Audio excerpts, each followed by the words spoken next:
Janasena party అధ్యక్షులు శ్రీ కొణిదెల పవన్ కళ్యాణ్ గారు ఆయన ఎప్పుడూ కూడా దేశం బాగుండాలి, అలాగే రాష్ట్రంలో ప్రజలు బాగుండాలని కోరుకునే వ్యక్తి. అందులో భాగంగానే తెలంగాణ రాష్ట్రానికి సంబంధించి అక్కడ ఉన్నటువంటి భాష, యాస, సంస్కృతి, సాంప్రదాయాల్ని గౌరవించే వ్యక్తి పవన్ కళ్యాణ్ గారు. మరి కొంతమంది జర్నలిస్టు, ప్రజా సంఘాలు,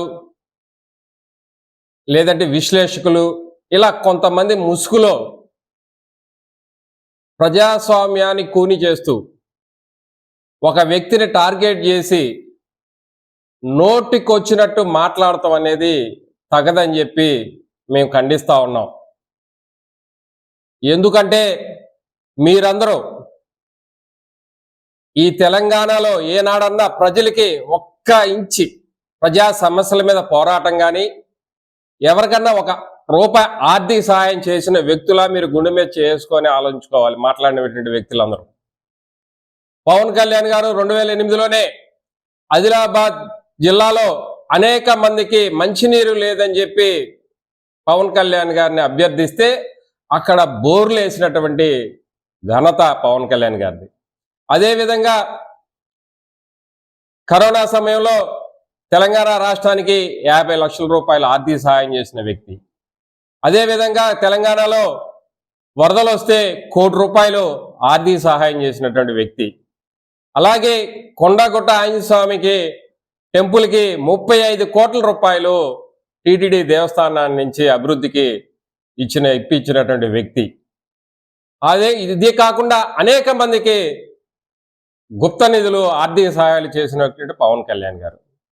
అలాగే రాష్ట్రంలో గద్దర్ గారు కావచ్చు, కిన్నెర ఏలియా గారు కావచ్చు, లేదంటే పివి నరసింహారావు గారి కుమార్తె రాజకీయ సంబంధించిన విషయం కావచ్చు, అలాగే యురేనియా సమస్య ప్రధానంగా ఆ రాష్ట్రంలో ఉంటే దాని మీద సమస్య పరిష్కారానికి కావచ్చు, ఈ విధంగా ప్రతి విషయంలో అటు ఆర్థిక విషయంలో కావచ్చు, రాజకీయ విషయంలో కావచ్చు, అభివృద్ధి విషయంలో కావచ్చు, అన్ని రంగాలుగా ఎప్పటికప్పుడే పవన్ కళ్యాణ్ గారు తెలంగాణ అంశం మీద వారు ప్రస్తావించడం, తెలంగాణ మీద ఉన్నటువంటి వారి ప్రేమనే ఎప్పటికప్పుడే చాటి చెప్పుకుంటా ఉన్నారు.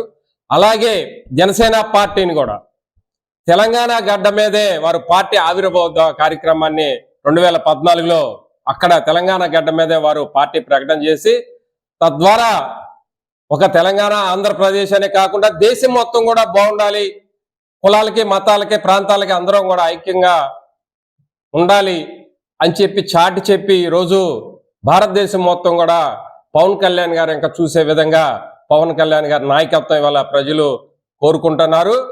ఏదో నోటికి ప్రజాస్వామ్యంలో మాట్లాడే హక్కు ఉందిగా అని చెప్పి, మాట్లాడే హక్కుతో పాటు బాధ్యత కూడా ఉందని చెప్పి మీరు గుర్తెరగాలి. నోటికి ఏది పడితే అది మాట్లాడకూడదని చెప్పి ఈ జర్నలిస్టులు కావచ్చు, ప్రజా సంఘాలు కావచ్చు, వీళ్ళందరూ కూడా మేము కోరుకుంటా ఉన్నాం.